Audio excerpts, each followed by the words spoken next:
Bonjour, ici Viviane Castillo. Je suis pasteur à Le Chemin Maniwaki avec mon mari, qui est pasteur principal, Michel Castillo. Et aujourd'hui, je continue la série sur l'intimité avec Dieu. Puis aujourd'hui, on va aller regarder à un autre indice d'intimité.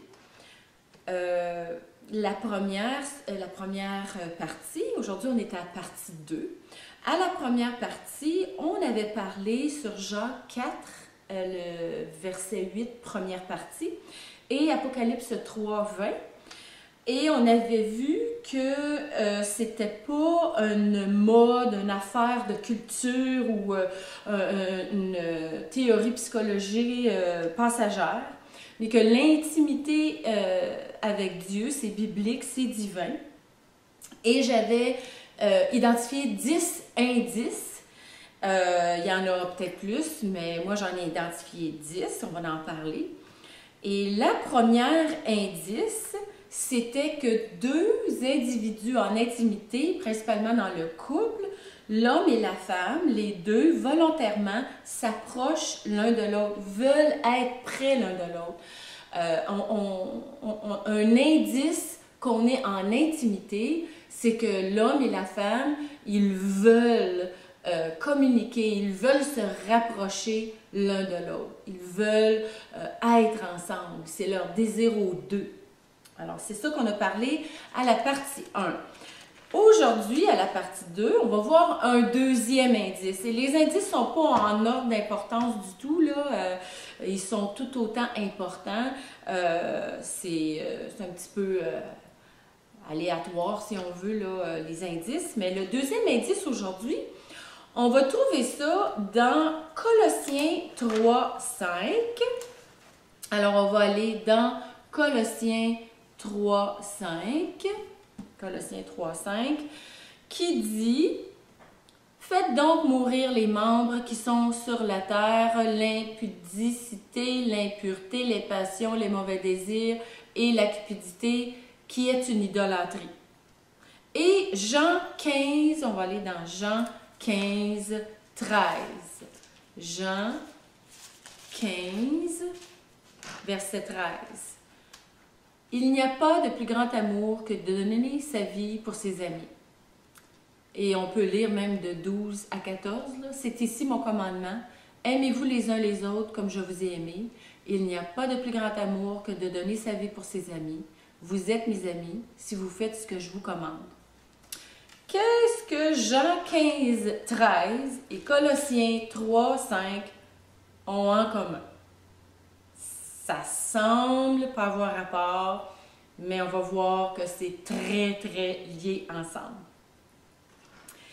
Écoutez, on a tous été un jeune couple où on a vu des petits jeunes couples là, qui sont tous amoureux, main dans la main, nez à nez, collé. Puis que là, il y en a un qui dit « Hey, ça te tente-tu? On va aller jouer au bingo. » Puis là, l'autre fait comme « Ah, OK. » Puis ça ne tente pas, mais il va pareil. Ou un dit oh je vais aller voir ma tante Armande. Puis là l'autre fait comme ah ok, mais ça ne tente pas d'aller voir ma tante Armande, puis ils vont là. Tu sais, bon, un petit jeune couple là, c'est correct là. Ils font des sacrifices là, pour l'autre, pour faire plaisir à l'autre, ça l'arrive, hein. C'est donnant, un fait un sacrifice, l'autre fait un sacrifice parce que on aime l'autre, hein? On veut l'intimité avec l'autre.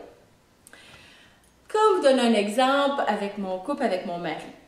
Au début de notre mariage, on a vite vu qu'on n'avait pas les mêmes goûts quand ça venait au film, au cinéma. Mon mari, son style de film, c'est des films où il y a de l'action, pas de la violence gratuite, mais tu sais, genre des films de guerre, des films là, où c'est intense. Là. Moi, pas tellement. Puis, je me souviens, écoutez, je suis même allée voir dans Google quand est-ce que sorti ce fameux film-là. On a regardé Speed ensemble. Speed a sorti en 94, mais nous, on l'a regardé en vidéo. On a dû le regarder en 95 à peu près. Ça veut dire que ça faisait à peu près 4 ans qu'on était mariés. Et je me souviens très bien ce soir-là, après avoir visionné le film Speed, j'étais couchée dans le lit, là, puis j'étais comme un chat hérissé en permanence, là, gelé, là. J'étais complètement stressée. J'étais couchée là, puis le cœur me battait à 400 000 à l'heure. J'étais hyper stressée par ce film-là.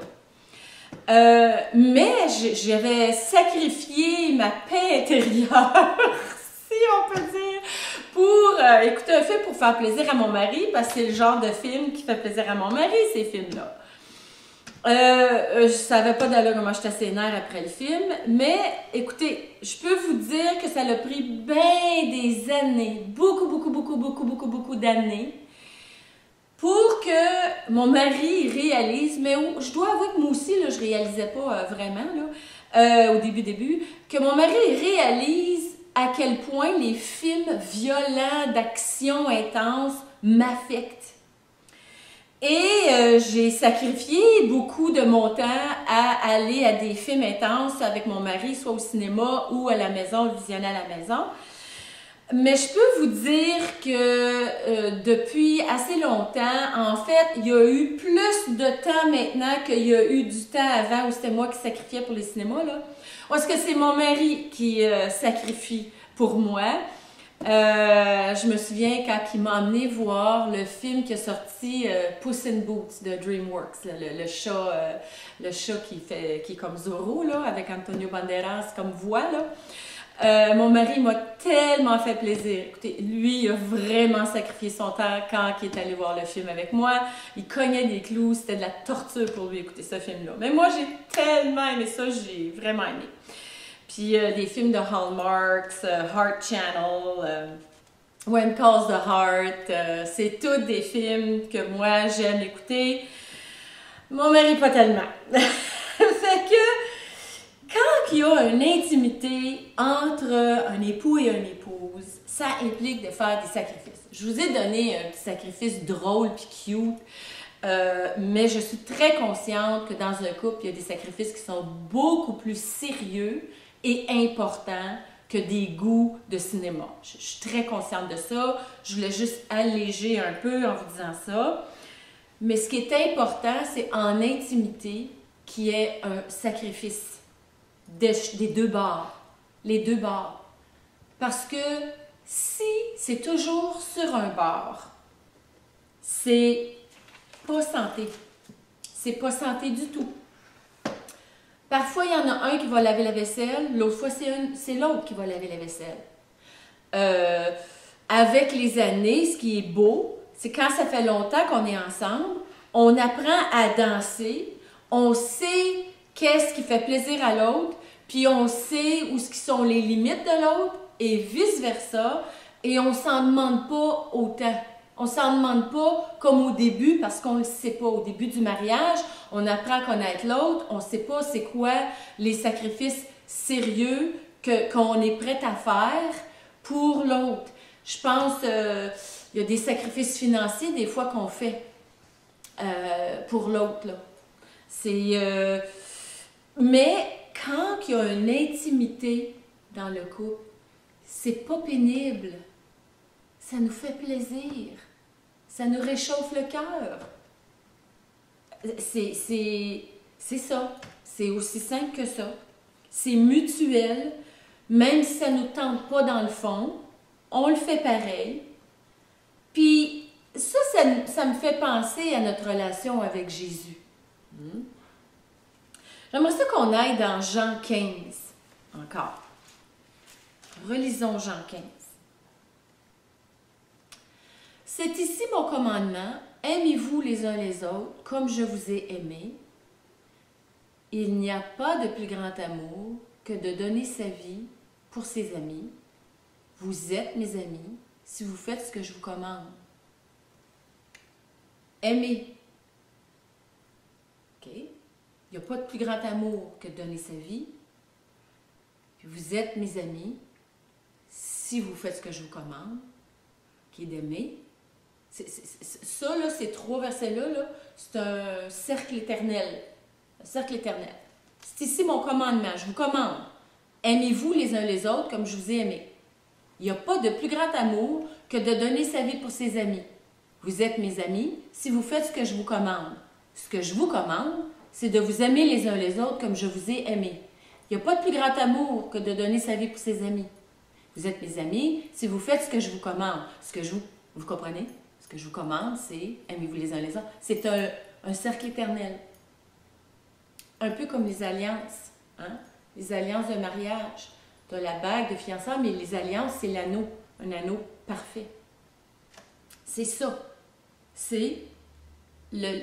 reflète, c'est symbolique. Quand on se marie dans le naturel, un homme et une femme qui se marient, c'est la symbolique, encore une fois, de l'épouse et l'époux. Nous sommes l'épouse, Christ est l'époux.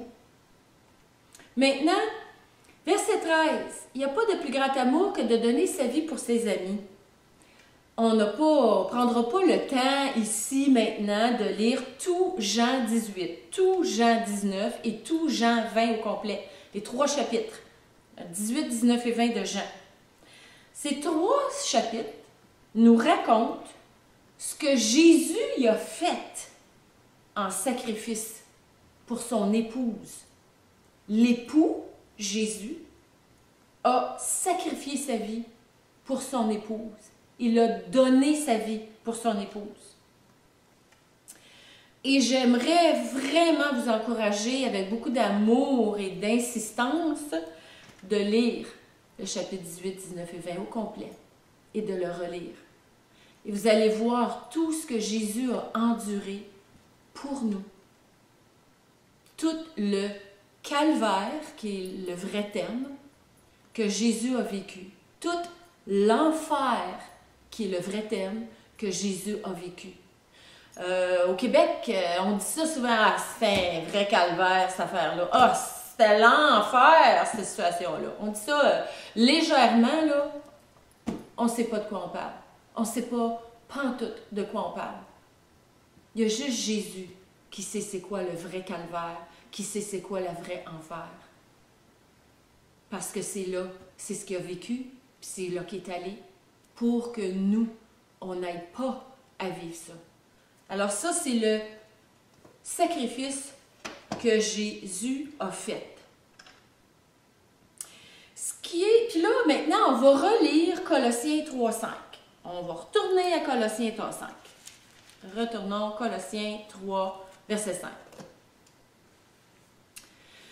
Alors, il ne faut pas oublier ici qu'à Jean 15, 12, Jésus nous dit de nous aimer les uns les autres. Right? Alors, une des nombreuses façons de s'aimer les uns les autres, c'est de faire mourir les membres qui sont sur la terre, les membres qui est sur cette terre maintenant, là, qui est dans le vivant, dans le naturel, dans la chair, les membres de la chair, qui est l'impudicité, l'impureté, les passions, les mauvais désirs et la cupidité, qui est une idolâtrie.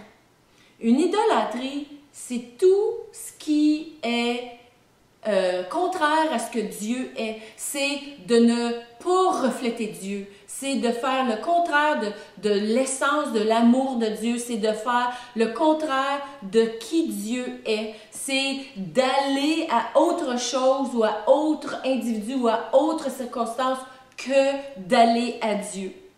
Alors, Dieu nous exhorte de faire mourir l'impudicité en nous, l'impureté en nous, les passions en nous, les mauvais désirs, puis la cupidité en nous. Ça, c'est le sacrifice qu'on a à faire. Mais ce qui est beau dans notre relation avec le Seigneur, nous qui avons reçu Jésus-Christ comme notre Seigneur et Sauveur, nous qui sommes disciples de Jésus-Christ, nous qui marchons dans ses voies à lui, Jésus nous a donné le Saint-Esprit. Et si on regarde dans 2 Timothée 1,7, allons dans 2 Timothée 1,7. 2 Timothée 1,7, ça dit « Ce n'est pas un esprit de timidité que Dieu nous a donné. Ce n'est pas un esprit de tiédeur, de faiblesse, de manque. Dieu ne nous a pas donné un esprit de peur ou de maladie ou de faiblesse, comme on dit, la timidité que Dieu nous a donné, mais c'est un esprit de force, d'amour et de sagesse. Étant donné que nous, qui avons Jésus-Christ comme Seigneur et Sauveur, que nous sommes en soumission à Jésus, que nous sommes nous marchons dans l'obéissance à Jésus, nous avons donné notre vie à Jésus, nous lui avons remis notre vie, nous marchons dans sa vie à lui, il nous a donné le Saint-Esprit, et le Saint-Esprit nous donne la force, l'amour et la sagesse. L'amour pour faire ce qu'on a à faire, la force de faire ce qu'on a à faire, puis la sagesse de faire ce qu'on a à faire. Donc, un indice d'intimité avec Jésus, c'est de mettre nos propres désirs de côté en réponse au sacrifice de Jésus envers nous. Puis les désirs de la chair, de Colossiens 3,5, bien, ça ne fait pas plaisir à Jésus. Donc, il nous donne la force, l'amour, la sagesse pour marcher dans la pureté, dans la sainteté, dans l'intégrité, dans la générosité et pour que nos désirs se portent vers Dieu. L'intimité, on l'a dit la dernière fois, ça va dans les deux sens, on vient de le dire, là. Dans notre monde aujourd'hui, particulièrement dans les couples, dans le monde en général, la mentalité, c'est « toi, apporte-moi quelque chose, puis là, en retour, je vais répondre. Mais toi, first, toi, fais le premier pas. Toi, donne-moi. Je veux en couple parce que je veux recevoir de l'amour. Je veux être avec quelqu'un parce que je veux pas être seule. Je veux être avec quelqu'un parce que je veux pas me sentir seule. Je veux pas me sentir mal. Je veux pas me sentir. Je veux quelqu'un parce que je veux. Je. C'est très égoïste, très centré sur nous-mêmes, cette mentalité-là. Je vais vous dire, vous pouvez ne pas me croire si vous voulez. Moi, je sais que je dis la vérité, puis Dieu m'est témoin. Après être né de nouveau, pas longtemps après, la première chose que j'ai demandé à Dieu, c'est un mari.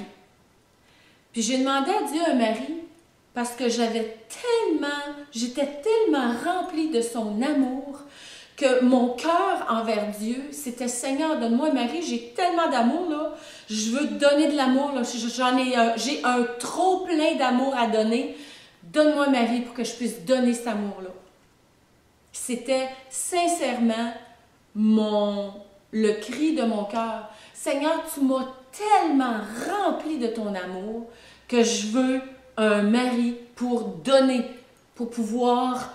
ça déborde tellement. Là, j'ai besoin que tu m'amènes quelqu'un pour que je puisse donner de l'amour. » Dieu, il savait dans notre nature charnelle que ça prendrait un sacrifice de sa part, qu'il fallait que lui, il initie la relation. Il savait. Avant même que la création soit, Dieu était au courant de tout ça. Il savait qu'après la création, que Satan viendrait mêler la pagaille dans le jardin d'Éden. Il savait que le péché rendrait Adam et Ève et tous leurs descendants égoïstes, égocentriques. Il savait que l'humanité deviendrait centrée sur elle-même. Donc, lui, il a fait ce que le monde attend, ce que le monde exige de leur conjoint. Dieu l'a fait en s'incarnant dans la chair, en la forme de Jésus-Christ, pour l'ultime sacrifice pour nous. Il s'est dit, OK, je vais le faire l'ultime sacrifice pour toi. Il a dit, OK, je vais le payer le prix avec ma propre vie. Je vais souffrir à la croix. Je vais mourir pour toi. Je vais aller en enfer pour toi. C'est ça que Jésus y a fait. C'est ça que Dieu, incarné en la personne de Jésus-Christ, a fait pour nous. Alors, ma question pour vous, c'est, et toi, en retour, veux-tu vivre une intimité avec moi? Veux-tu sacrifier ta vie pour moi? En réponse à moi qui ai sacrifié ma vie pour toi. Veux-tu perdre ta vie pour en gagner une tellement meilleure en moi? Avant que je termine, j'aimerais qu'on lise Marc 8, 35. Allons dans Marc 8, 35.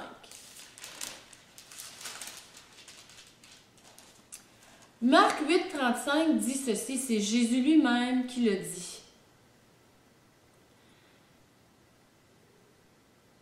Celui qui voudra sauver sa vie la perdra, mais celui qui perdra sa vie à cause de moi et de la bonne nouvelle la sauvera.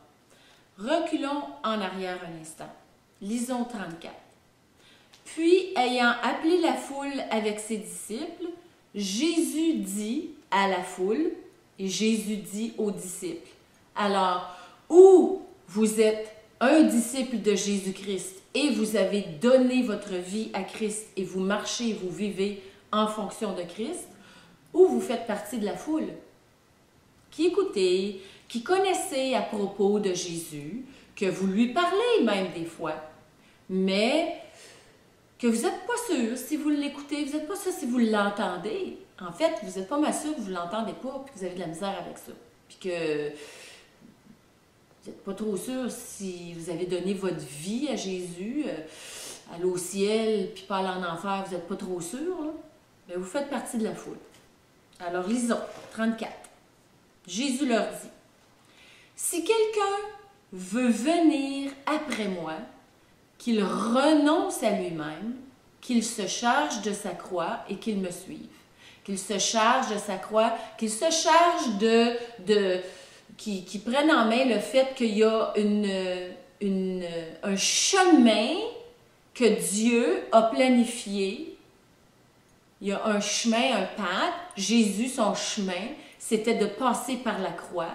Alors qu'il se charge de sa croix et qu'il me suive. C'est quoi, vous, votre vie en Jésus?